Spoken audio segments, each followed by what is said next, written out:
Hello everyone. मैं हूं अरूप Dutta, दत्तास academy of humanities से।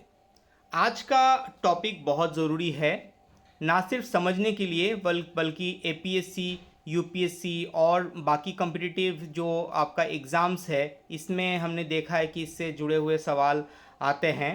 तो आइए हम डिस्कस करते हैं इस टॉपिक को। सबसे पहले हम बात करेंगे why the north east needs its own time zone. यानी अगर हम सरल भाषा में उसको समझे तो पूर्वोत्तर भारत को अलग टाइम जोन क्यों चाहिए, क्यों उसके लिए जो समय होता है वो बाकी इंडिया से थोड़ा सा अलग होना चाहिए। ये भी उसका भी कुछ नेचुरल रीजंस है। तो उसको समझने से पहले पहले हम समझते हैं कि इंडिया की ज्योग्राफी के बारे में हम थोड़ा सा समझते हैं। जैसे कि इंडिया जो है एक बहुत बड़ा कंट्री है, दुनिया में सेवेंथ लार्जेस्ट कंट्री है अगर एरिया वाइज हम बात करेंगे। तो अगर हम इंडिया में ईस्ट ईस्ट से लेकर वेस्ट तक जाते हैं, यानी अरुणाचल प्रदेश से कहीं ना कहीं पर हम अगर गुजरात तक जाते हैं, तो आपको दिखेगा उसका लंबाई कहीं करीबन 3000 किलोमीटर पड़ता है।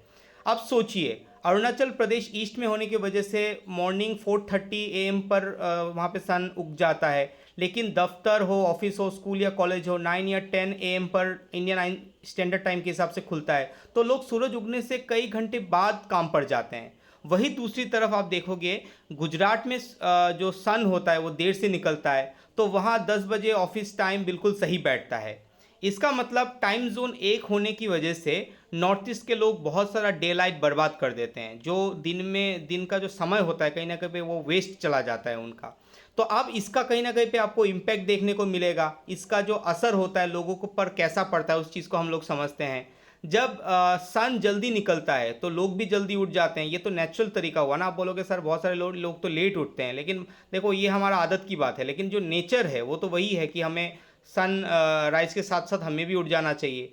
तो जब सन जल्दी निकलता है तो लोग भी जल्दी उठ जाते हैं, लेकिन स्कूल हो या ऑफिस हो इतनी देर से खुलते हैं कि काम का असली टाइम बहुत कम बचता है। इससे प्रॉब्लम क्या होता है कि हमारी जो प्रोडक्टिविटी होती है, जो काम करने का जो एफिशिएंसी होता है, वो कहीं ना कहीं पे घट जाता है। काम करने का ताकत कम बचता है हमारे पास। लोग ज़्यादा इलेक्ट्रिसिटी का इस्तेमाल करते हैं, क्योंकि रात भी तो जल्दी हो जाएगा ना, क्योंकि आपने काम लेट से शुरू किया है तो काम तो चलता रहेगा लेकिन अंधेरा हो सकता है। तो इन दैट केस क्या होगा कि इलेक्ट्रिसिटी जो होता है उसको आपको ज़्यादा से ज़्यादा इस्तेमाल करना पड़ेगा, जो भी एक बहुत ही ख़राब चीज़ है। फिर अगर आप देखोगे बहुत सारी जगह ऐसा है कि इंडियन स्टैंडर्ड टाइम को फॉलो करने की वजह से बच्चे को अंधेरे पर भी घर लौटना पड़ता है। स्पेशली जो विंटर सीजन होता है इसमें हमें कई सारे दिक्कतों का सामना करना पड़ता है। और नींद का भी कहीं ना कहीं पर जो टाइम टेबल होता है वो बिगड़ जाता है। इसका सीधा जो असर होता है हमारे हेल्थ पर होता है। हमारा मेंटल हेल्थ हो चाहे वो हमारा फिजिकल हेल्थ हो, सभी पर कहीं ना कहीं पे हमारा इसका असर देखने को हमें मिलता है।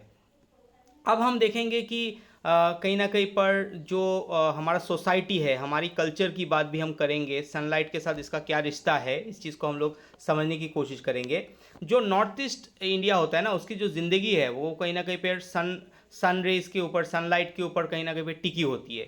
यहाँ के जो फार्मर्स होते हैं, बिजनेसमैन होते हैं, या कोई छोटे मोटे कारोबारी जो बिजनेस वगैरह कर रहा है या कोई छोटा मोटा काम कर रहा है, वो सुबह जल्दी काम शुरू करते हैं। नॉर्मली ऐसा होता है। आप बहुत सारे पहाड़ों में जाओगे या बहुत सारे ट्राइबल एरियाज में आप जाओगे तो इस तरह का चीज़ें आपको दिखेगा। लेकिन जो गवर्नमेंट ऑफिसेज होता है, बैंक होता है या स्कूल कॉलेजेस होता है, वो सभी चलते हैं इंडियन स्टैंडर्ड टाइम के हिसाब से। इसका मतलब है भारत में जो बाकी जगह में जो टाइम फॉलो हो रहा है वही हम लोग भी यहाँ पे इस्तेमाल कर रहे हैं। हालांकि हम लोगों के लिए जो लाइट है, सनलाइट, वो बहुत पहले ही मिल चुका है। हमारे लिए मॉर्निंग बहुत पहले ही हो चुका है। इससे लोगों की जो डेली रूटीन है उसमें कहीं ना कहीं कन्फ्यूजन आती है और लोगों को बहुत सारे परेशानियों का सामना करना पड़ता है। फिर हम बात करेंगे कि बहुत सारे और भी इश्यूज़ हैं। जैसे कि आप देखोगे कि असम में टी गार्डन्स हैं बहुत सारे, हम सब जानते हैं। तो असम के जो टी गार्डन्स है, तो पहले से ही वो लोग अपना चाय बागान टाइम एक अपनाते हैं, जो कि इंडियन स्टैंडर्ड टाइम से 1 घंटा आगे चलता है। यानी लोग खुद अपनी ज़रूरत के हिसाब से समय बदल चुके हैं। फिर अब साइंस इस विषय में क्या बोलता है ये भी हमें जानना ज़रूरी है। साइंस का एक एक एक्चुअली क्या हुआ था, संस्था है, आप देख सकते हो 2017 में 2017 में NIS, national institute of advance studies, एक इंस्टीट्यूट है basically. National institute of advance studies ने क्या किया था, एक रिपोर्ट में बताया था कि अगर नॉर्थ ईस्ट को एक अलग टाइम जोन दिया जाए तो देश साल में लगभग 2.77 बिलियन यूनिट्स इलेक्ट्रिसिटी बचा सकता है। मतलब वो मॉर्निंग में काम जल्दी शुरू करेगा तो जल्दी जल्दी काम ख़त्म हो जाएगा, तो इससे कहीं ना कहीं इलेक्ट्रिसिटी का जो कंजम्पशन है वो कम होगा। इसके साथ ही आप देख सकते हो कि नींद का जो समय है वो सुधरेगा, लोग सही टाइम पे सो पाएंगे और उठ भी जाएंगे जल्दी से। फिर जो चिल्ड्रन होते हैं या एल्डरली लोग होते हैं वो भी कहीं ना कहीं पर सेफ रहेंगे, उनका हेल्थ ठीक रहेगा और लोगों का काम ज़्यादा अच्छा होगा, क्योंकि वो लोग एफिशिएंट रहेंगे ना, तो काम भी अच्छा कर पाएंगे। यानी ये जो चेंज होगा इसका फ़ायदा कहीं ना कहीं पर बहुत ज़्यादा आपको दिखेगा। लेकिन अब प्रॉब्लम क्या है कि बहुत सारे लोग हैं जो इसका विरोध भी करते हैं। कुछ लोग तो ऐसे कहते हैं कि अगर दो टाइम जोन होंगे तो बहुत ज़्यादा कन्फ्यूजन हो सकता है, ट्रेन या ऑफिस में कहीं ना कहीं पे गड़बड़ी आ सकती है। लेकिन ऐसा बिल्कुल नहीं है। हमने वर्ल्ड में कहीं ना कहीं पर बहुत सारे सक्सेसफुल एग्जांपल्स पहले भी देखे हैं।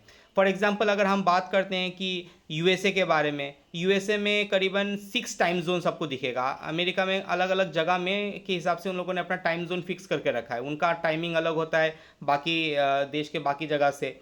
तो उसी तरह से हम रशिया चाइना के बारे में बात करेंगे, वहाँ पे भी आपको टाइम जोन्स अलग अलग दिखेगा। तो रशिया तो इतना बड़ा है कि उसने वहाँ पे 11 टाइम जोन्स रखा हुआ है। तो सब कुछ अपनी सुविधा के हिसाब से उन लोगों ने किया है। तो इंडिया पहले से ही अलग टाइम को मानता है, हालांकि ऑफिशियल चीज़ नहीं है ये, लेकिन छोटे छोटे स्केल पर हम लोग टाइम कहीं ना कहीं पे टाइम को मानते हैं। अलग अलग तरीके से हम लोग काम करते हैं। जैसे कि आप रेलवे टाइम के बारे में अगर के साथ अगर हम टी गार्डन टाइम को कंपेयर करेंगे तो कहीं ना कहीं पर वो अलग होता है। तो फिर सवाल बनता है कि हमें डर किससे है, बदलाव से या घड़ी से? कौन सा चीज़ से हमें प्रॉब्लम है? एक्चुअली ये बड़ा सोचने वाली बात है। फाइनली हम एक ज़रूरी बदलाव ये तो होना ही चाहिए। ये जो डिमांड है कई ज़्यादा की बात नहीं है कि नॉर्थ ईस्टर्न स्टेट्स बहुत सालों से डिमांड करती आ रही है कि हमें एक सेपरेट टाइम जोन दिया जाए। ये सिर्फ जस्टिस की बात है, कहीं ना कहीं पे न्याय की बात है कि नॉर्थ ईस्टर्न इंडिया जो है वहाँ के जो लोग हैं सालों से ऐसे ही एक टाइम जोन में एडजस्ट कर रहे हैं जो उनके लिए बना ही नहीं था कहीं ना कहीं पर, क्योंकि वो सन के ज़्यादा सामने पड़ते हैं, ईस्ट में आते हैं तो सनराइज़ भी जल्दी होता है, लेकिन उनको कहीं ना कहीं पर बाकी इंडिया के साथ एडजस्ट करना पड़ता है। लेकिन अब ये ज़रूरत है कि देश उनके लिए भी एडजस्ट करे, और अगर उन्हें इंडियन स्टैंडर्ड टाइम की जगह GMT+6 यानी 1 घंटा आगे का टाइम जोन मिल जाए, जैसे कि बाकी इंडिया जिस टाइम में चल रहा है तो उससे हम लोग कहीं ना कहीं पर 1 घंटा आगे चले। तो GMT6 को भी हम समझ लेते हैं। GMT6 का मतलब होता है जो ग्रीनविच मीन टाइम जो होता है। एक्चुअली लंदन से हम पूरा दुनिया का टाइमिंग को देखते हैं, आप जानते हो ये चीज़। तो GMT से अगर हम लोग 6 घंटा आगे रहेंगे, इसका मतलब सीधे तौर पे समझ लीजिए कि अगर 12 बज रहा होगा लंदन में दोपहर का, तो अभी हमारे यहाँ पे GMT+6 का मतलब क्या होता है कि हमारे यहाँ पे शाम का 6 बज रहा होगा। तो यानी 1 घंटा आगे का टाइम जोन जो +5 होता है उससे और 1 घंटा आगे कर दो +6, तो 1 घंटा आगे का टाइम जोन अगर हमें मिल जाए तो इस कंट्री को भी फ़ायदा होगा और वहाँ के लोगों को भी होगा, क्योंकि नॉर्थ ईस्टर्न जो स्टेट्स है वो बहुत ज़्यादा एफिशिएंट हो जाएगा। तो फाइनली हमने क्या किया, अगर हम बोल सकते हैं कि अगर समय इंसान ने बनाया है तो इसे भी इंसानों के लिए अनुकूल होना चाहिए, ज़रूर हमारे लिए भी सूटेबल होना चाहिए, खासकर उन लोगों के लिए जो देश में सबसे पहले जागते हैं। तो मैं था अरूप दत्ता, दत्तास एकेडमी ऑफ ह्यूमैनिटीज़ से। अगर आपको ये जानकारी अच्छी लगी तो इसे ज़रूर दूसरों तक पहुंचाइए, और मिलते हैं नेक्स्ट वीडियो में। Thank you.